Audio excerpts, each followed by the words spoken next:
Immigration attorneys and their clients across Arkansas facing new challenges as several ICE offices have now stopped allowing in-person check-ins. 5 News reporter Jose Carranza outside of these offices with details on how the change is impacting local families. Immigration attorneys say they found out about these closures through informal communications and signs posted on doors. They describe that Immigrations and Customs Enforcement offices in Fayetteville and Fort Smith will remain operational but are no longer open for public check-ins. With a pink sheet taped to a door, immigrants are finding out they must travel further for their regular check-ins with Immigration and Customs Enforcement. The sign in Fort Smith reading, "We are no longer taking appointments or check-ins at this office, and all appointments and check-ins are now to report to the Little Rock, Arkansas office." The offices that are closing are just the Immigration and Customs Enforcement offices. Okay. And they're not closing their operations, they're just closing to the public. For years, immigrants in removal proceedings have been required to check in regularly at their local ICE office. Now, those affected must travel to Little Rock on the first Wednesday of each month. No one knows at all.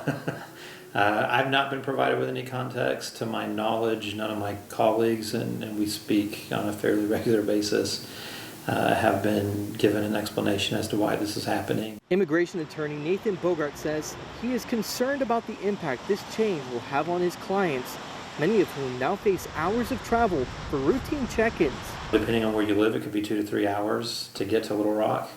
Certainly from Fayetteville, it's almost 3 hours, and that's a long drive for people to make on a fairly regular basis. So far, these notices have only been found outside the Fayetteville and Fort Smith offices. The U.S. Citizenship and Immigration Services office in Fort Smith, which handles residency and citizenship processes, will remain open. It's going to be harder for attorneys to attend to their clients. It's going to be harder for clients, many of whom may not be eligible yet for a driver's license or other paperwork to get down to Little Rock. Mm-hmm. It's just kind of another one of those barriers that's being created for people to have access to the system. Bogart says despite these challenges, it's crucial for immigrants to continue meeting their obligations and attending check-ins as required. Definitely continue to respect their check-in dates. We know that ICE in Little Rock, from the information we've been told, is not going to see people on any day aside from the first Wednesday of the month. 5 News has called and emailed ICE for more information on these changes. So far, we have not heard back yet. Immigration attorneys are advising their clients to seek legal counsel and to make arrangements to attend those Little Rock check-ins. For now, I'm in Fort Smith covering news where you live. Jose Carranza, 5 News. White House holding an event today announcing a new round of trade tariffs. They include a baseline 10% tariff on all countries that export goods to the U.S. Dozens of countries will also face reciprocal tariffs on top of that, starting at half of what each country is taxing the U.S. President says the change is needed because America's trade deficit is a threat to national security. Fellow Americans, this is Liberation Day, waiting for a long time. April 2nd, 2025 will forever be remembered as the day American industry was reborn, the day America's destiny was reclaimed, and the day that we began to make America wealthy again. Those tariffs go into effect over the next week and will not apply to Canada or Mexico, countries right now facing different tariffs. You can watch the president's full speech, by the way, tonight on 5 Plus for your smart TV.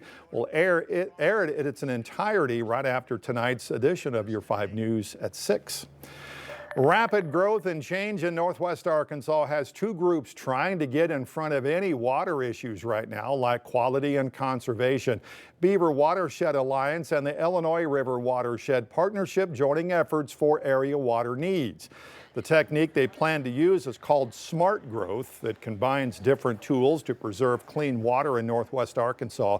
They say the main areas of focus are on how to design and develop infrastructure, increase stormwater management, and floodplain protection. For example, rather than build new properties on natural spaces which can cause erosion, flooding, and pollution to drinking water, they're looking at ways to design more dense areas and keep water on site. They say it's important homeowners also make a difference. We all have a personal responsibility to ensure that we are investing in these areas.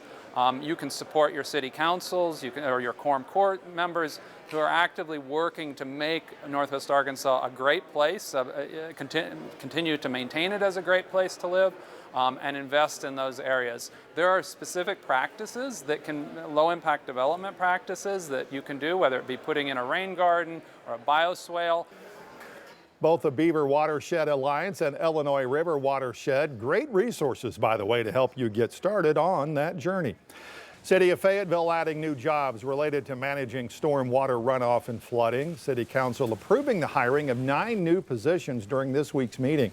The vote also authorized the purchase of new equipment and creates a stormwater management fund used to improve infrastructure.